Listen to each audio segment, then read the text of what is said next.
Jeff Ranke, Editorial Director of Manufacturing.net and Manufacturing Business Technology. Welcome to Security Breach. There were a lot of trends emanating from the mid-1980s that thankfully died out over time, but one of them has not only persisted, but thrived. Although there were numerous samples of malware impacting early computer networks, the one that captured both headlines and the admiration of cyber criminals was the PC-Write Trojan virus. Iterations would follow, with perhaps the best known example of industrial malware, Stuxnet, being introduced about 25 years later. It would be topped by WannaCry Ransomware just 7 years after that. In all these cases, bad actors were able to probe vulnerabilities, identify weak spots, and exploit these lapses in erasing data, eliminating access, or promising more extensive damage if their monetary demands were not met. These viruses, worms, and malicious coding is still present today. And those armed with this malware have gotten smarter, their attacks more complex, and their search for victims more intense. The industrial sector and municipal utilities, with their combination of lucrative IP, essential production models, and lagging security protocols, have become a favorite target. Joining us today to help navigate this minefield of bad actors is Marty Edwards. He's the Vice President of OT Security at Tenable, a leading provider of infrastructure and cloud network software and security solutions. Marty, thanks so much for joining us today. You know, when we look at the industrial sector, as well as a lot of water treatment facilities, utilities, things like that, we're just seeing this huge uptick in cyber attacks coming out of the pandemic, presumably, but there still seem to be really popular targets for these bad actors. What's your take on that? What is making these particular locations and businesses such prime targets? Yeah, thank you, Jeff. And it's great to be on today. I think there's multiple factors at play here. I think that in general, the sort of critical infrastructure security space is getting better at detecting these types of breaches and incidents. So we have an uptick in reporting.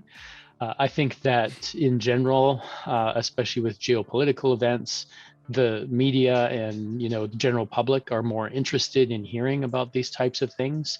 And then I think that what's driving it from a criminal activity perspective is that these types of manufacturing environments or critical infrastructure environments are particularly profitable, right? Or they're important to companies and to the stakeholders that they serve. And so if they can be held hostage with things like ransomware, they're very lucrative targets, right? So the criminal sort of element tends to rotate towards where they can make the most money, and I guess they've made some good profit off of it in the last little while. So they're rotating towards those entities as targets. Well, we can definitely see that. Colonial Pipeline and JBS, they're probably the two biggest higher profile ransomware attacks. Another thing that we're seeing a lot of is malware. Okay, people are getting into the enterprise and embedding this malware. And I think really when we look at a lot of the different types of attacks, this one can maybe even have the broadest reach. From your experience, Marty, what can you tell us about who are some of these people using this type of stuff, and what can industrial players do to really try to prevent malware specifically from infecting their organization? Yeah, and I'll use a specific type of malware again, I think, in my response, which is the prevalence of ransomware, or the spread of ransomware that we're seeing. Typically, ransomware is not usually cutting edge kind of cyber weapons technology, right? I mean, they tend to repurpose older vulnerabilities that have been patched sometimes for many years in their kit, right? So they're going after the low-hanging fruit, and so I think that what most organizations should try to do is just have a really good cybersecurity fundamentals kind of in place. The ability to detect. I mean, I had a phishing email this morning that came in, and I forwarded it on to my InfoSec team, and so you need to keep your people kind of, I guess, in the loop with good training so that they can be the front lines of your defense. You need to take a good look at your technology, make sure that your systems are well maintained. I tend to use the term cyber maintenance. I think that people need to think about these computer networks and environments the same way they think about a rotating machine like a pump. You buy $1 million piece of equipment in a factory, you tend to spend some money on maintaining those pieces of equipment. But if we spend $1 million on a computer system, people don't think about it the right way. And I believe cybersecurity is just as important as that grease and oil that you put into those rotating machines. So make sure that you've got that, all three aspects of cybersecurity, which in my mind are people, process, and technology.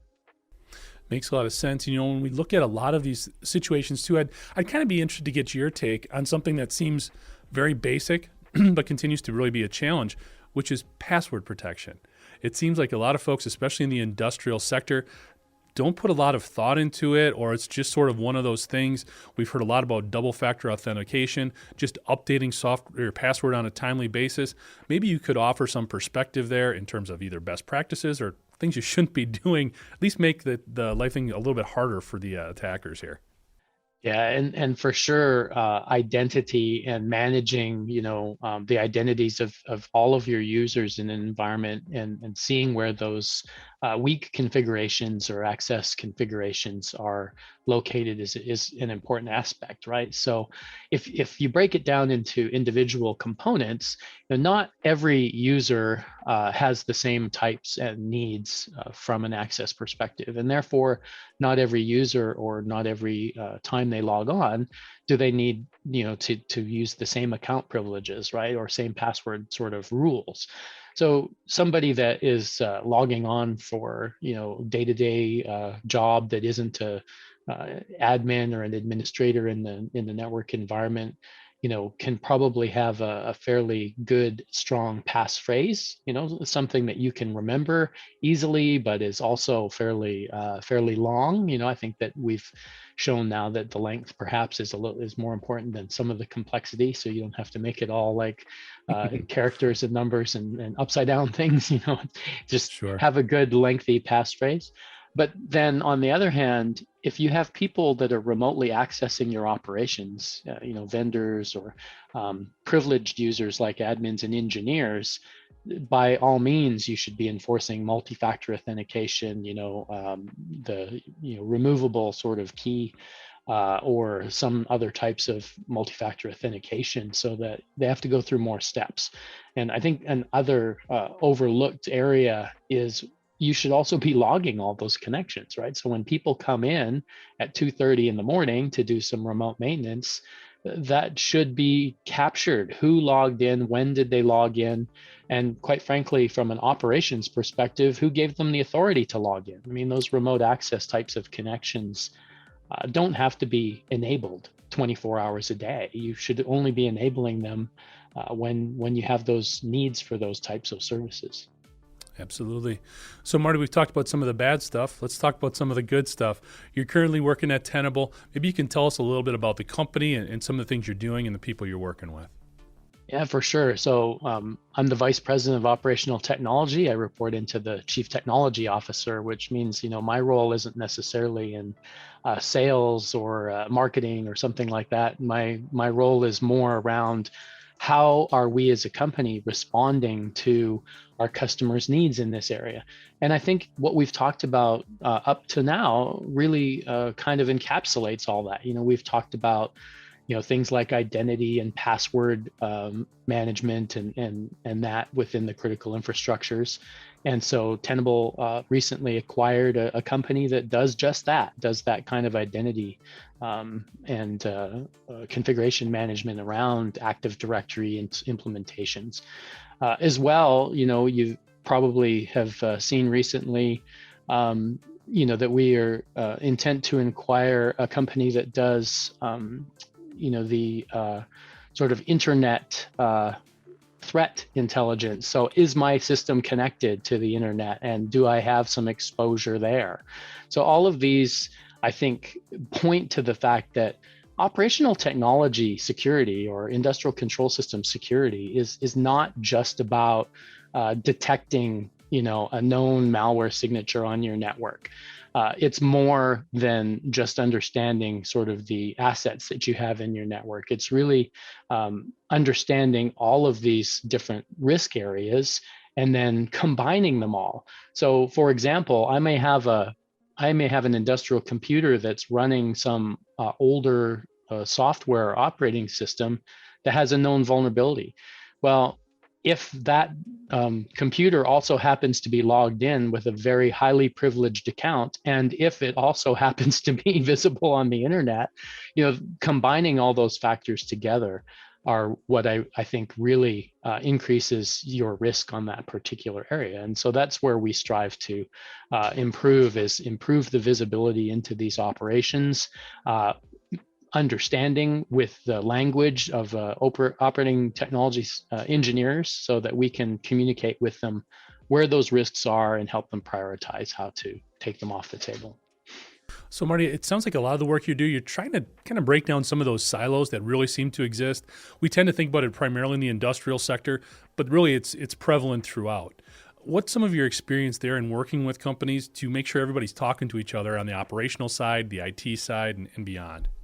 Yeah, it's definitely a topic that comes up often. So, we talk about this convergence, right? So you have this convergence of IT and OT, and I get a lot of pushback sometimes from organizations that say, we're not converged, and what they mean is that their IT and OT networks may not be directly interconnected. They have some air gap or some defense in depth characteristics in place. But what they aren't, I don't think, always taking into consideration is that the people behind all of this are converging, right? So the information security people are being tasked by the chief information security officer to get better insight into what the risks are in these systems, and to get a better plan in place for hardening and improving, the security there. So, if I had any guidance, I guess it would be talk to your peers and your colleagues in these other organizations, and they're not out there to get you. Everybody's working for the same cause or principle, right? So if you're an energy company, your mission is to deliver energy safely and reliably to your customers. If you're a manufacturing plant, it's about manufacturing whatever gizmos or widgets come off the production line. The IT people and the OT people have that same mission set in mind.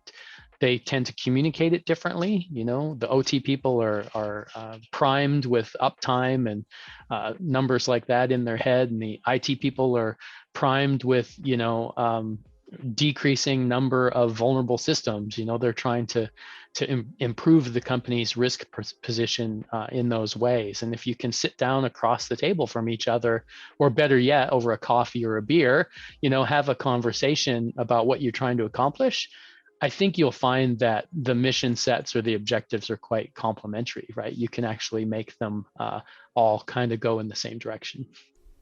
Makes sense.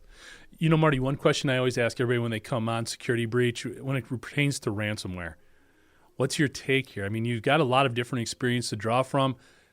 Do you pay the ransom if you're confronted with that situation, or do you try to avoid doing that?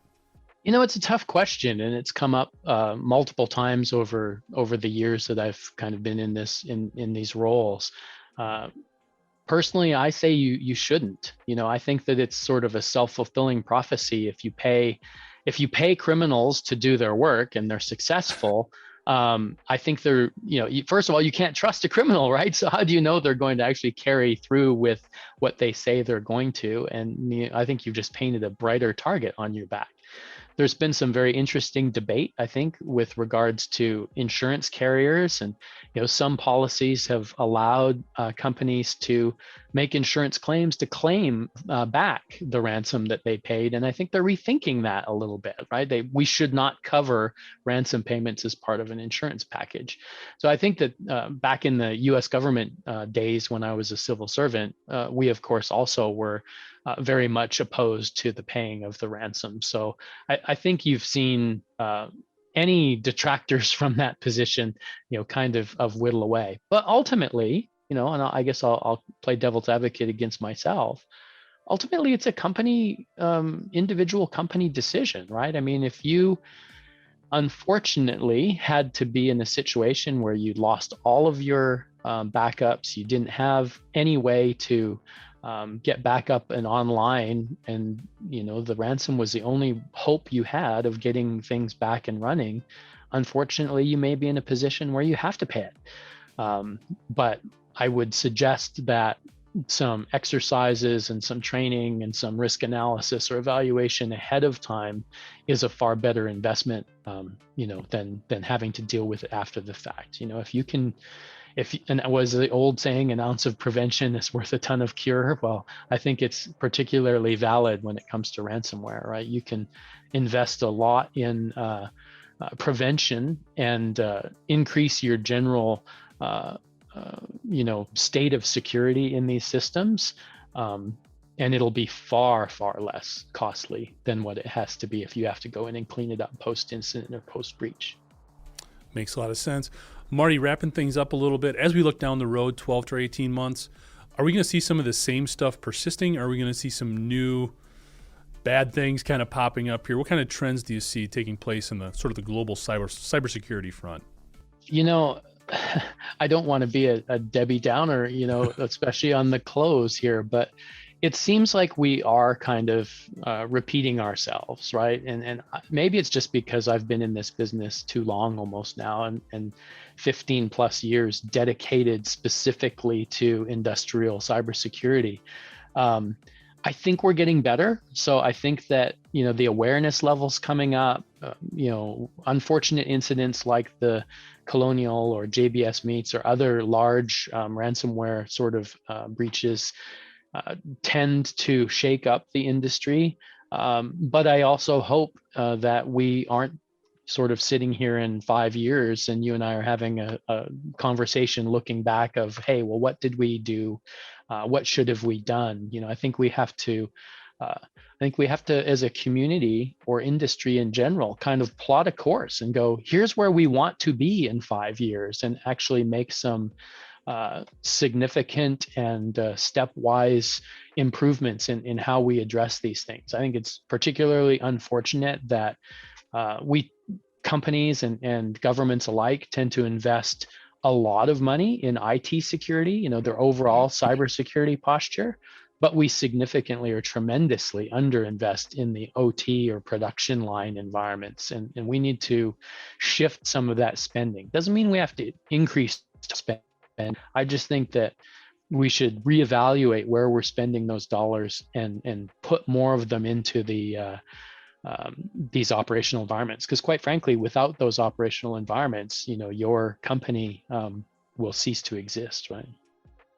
Thanks, Marty. For more information on the work Tenable does, you can go to www.tenable.com. Thanks for joining us today. To catch up on past episodes, you can go to manufacturing.net, IEN.com, or mbtmag.com. For Marty Edwards, I'm Jeff Ranke, and this is Security Breach.